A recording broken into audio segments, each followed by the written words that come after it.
Alam nyo, dating kasambahay, ang kanya pong mister na senior na nagmamason pa rin. Pero yung kanyang mga anak lahat, meron nakapagtapos na po, nakapasa na po ng board exam, and then yung dalawa po nag-aaral pa rin po, kahit yung may asawa na nga, at gusto pa rin po makapagtapos ng education. Yung kanilang bunso ngayon, ang ating pong tutulungan dito po sa ating mission na ito. So, andyan na ba ngayon sa linya? Si John Rhee mismo? Alright, sige. Ating kausapin si John Rhee, Emprese. John Rhee, good morning. Good morning po, Sir Ted.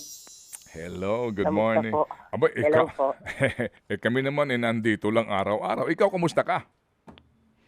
Okay naman po, inaantay na lang po ang pag-exam po, pagpa-file po. And also yung pag-enroll po sa letter review po. Okay, sige. Kasi magmula nung nanalo kayo nung una, 'di ba, Pebrero, no? February. Okay? Opo. All right. And then itong problema niyo dun sa utang mo sa school, okay? Opo. Tapos sabi namin, sige, paghandaan mo na yung review mo.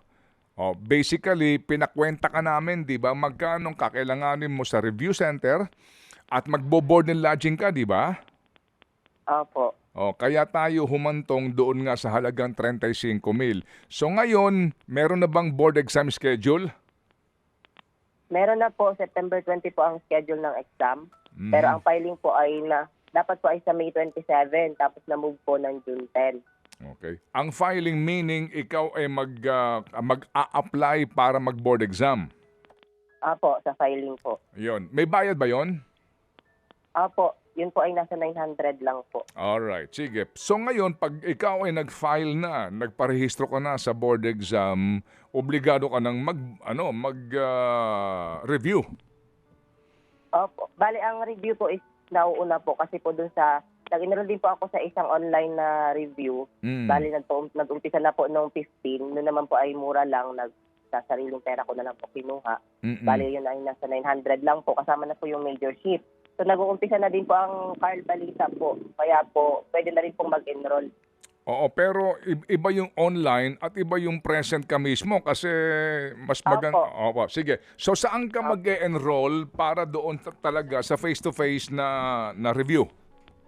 Sa Lucena po, sa city po namin. Sa Lucena, okay. At diyan, para hindi ka na mag-uuwian diyan sa inyo sa San Andres, doon ka natitira? Yes po. Okay. Opo. Bali doon po ako for 4 months. Oo, 4 na buwan ng review. Opo. Oo. Sige, yung bang 35,000 na hawak pa rin namin ngayon, kailangan mo na. Opo, kasi po may mga kasabayan po ako na, kailangan ko na po sana kasi may mga kasabayan po ako na magsabay-sabay po kami pag-enroll sa CBRC po, doon po sa mismong sa main po, sa Lucena po. Okay. Sige. So kasi naman ito si Ate Tita Chacha mo. Chacha, oo, na ayan. siya ang aming ingat yaman dito. So hawak niya ang 35,300. Yes. So, John Rhee, ipapadala namin yan ngayong araw na ito pagkatapos ng programa. Siyempre, itong mga to pinagambag-ambagan ng napakarami nating mga Happy Anonymous. Nandiyan sina Happy Opo, Pretty thank B, you po. Happy J, Happy G, Happy Keropi, Banker, Realtor, Happy H, isang bagsak, 5,000. Si Happy Classmate, 5,000 piso. Si Happy Lawyer, 15,000 pesos. Si Happy Lawyer, lang. 15,000. Kaya umabot po yan ng 35,300. John Rhee, eto na. Anong gusto mo? Thank you po. Wag po sa amin, ha? Kami daluyan nga lang nitong Opo, biyaya. thank you Anong po. gusto Meron po kami listahan ng mga happy po. Oh, So, sige. nagpapasalamat pa rin po ako talaga po sa programa po ninyo dahil ito po yung naging tulay kung bakit po ako makakapag-board exam po ngayong taon na to. At isikapin ko po talaga na maipasa para po lahat po ng mga Happy Anonymous natin ay maging masaya po para po sa resulta. Sisikapin ko po na mabigay po yung best ko para po sa resulta po ng board exam ngayon. Nagpapasalamat po ako kay Happy Anonymous, Happy K, Happy Kabalen, Happy J, Happy G, Happy Lawyer, Happy Daddy, Happy Nanay, Happy Pretty B, Happy Sender, Happy Keropi, Happy Banker, Happy Realtor, Happy H, Happy Lang, Happy Ma'am Lawyer, Happy Classmate, Happy OG, Happy Yuri I Editors, and Happy Ma'am. Yun po. Tsaka si Happy Maraming Lawyer. salamat. Ayan. Yes, nabanggit Opo, na. Happy Lawyer po. Oy, nakakatuwa naman Tapos itong si Jan.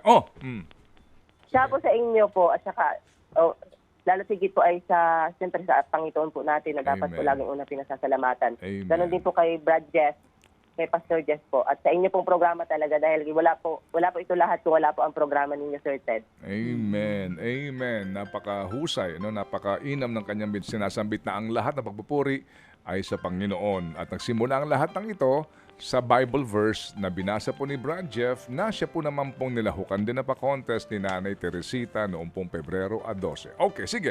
So, John Rhee, okay. Po. Kayo nang bahala mag-usap ni Kuya Seth mo para doon sa transmittal Opo. nito. Ingatan mo siya ha kasi ito ay malaking, Opo. alam mo na sa probinsya, ingatan mo lang yung paghawak sa yung safety. And then, bigyan mo kami ng sa iyong journey na ito, bigyan mo kami ng kaunting mga Yes update ha, para lang namin mapanood, sige makita ka. At kasi kami kasama dito all the way sa pagkakaroon mo na ng lisensya bilang isang ganap na guro. Opo, amen po. Amen. Sige. Good luck, Teacher Oo. John Rhee. At John Rhee, Thank you po.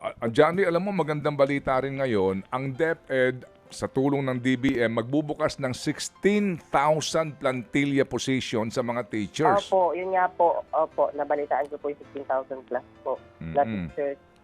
Oh, ito bang si Ate Irene mo ay nakakuha na ng slot? Bali, magaan na pala, magpaparangka lang po siya. Hindi po siya nakasabay nung last ranking po.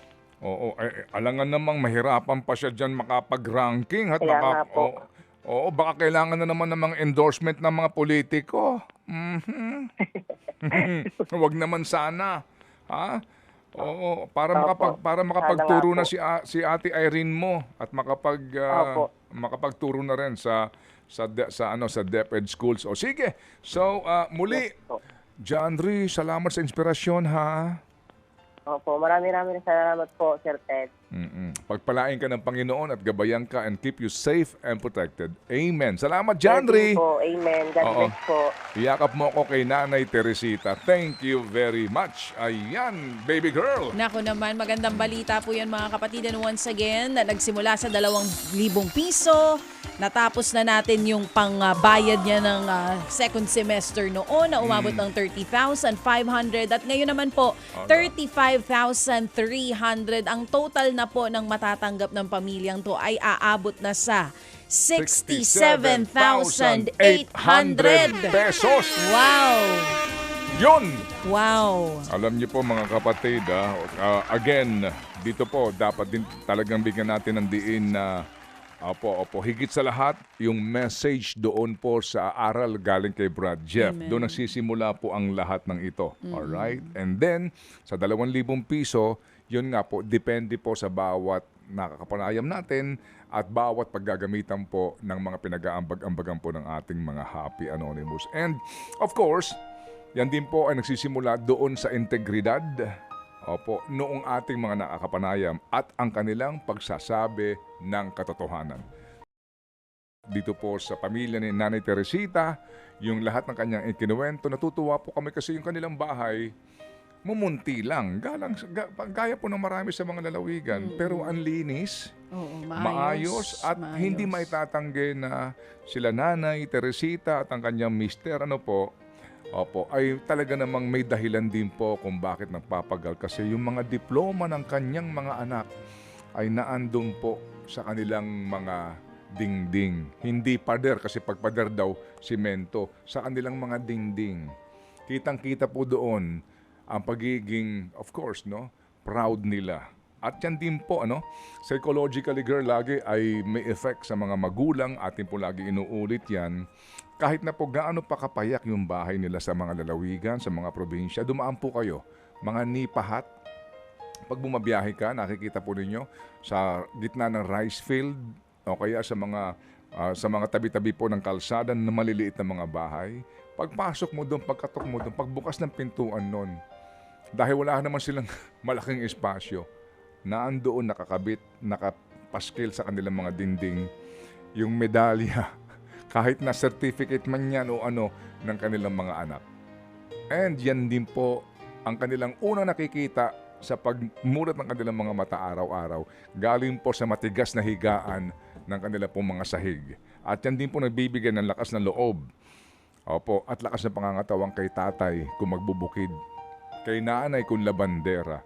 Dahil yung anak niya na may certificate na iyon, may medalyang iyon, yun ang inaasahan din po niya na hahango sa kanila sa tanikala ng kahirapan.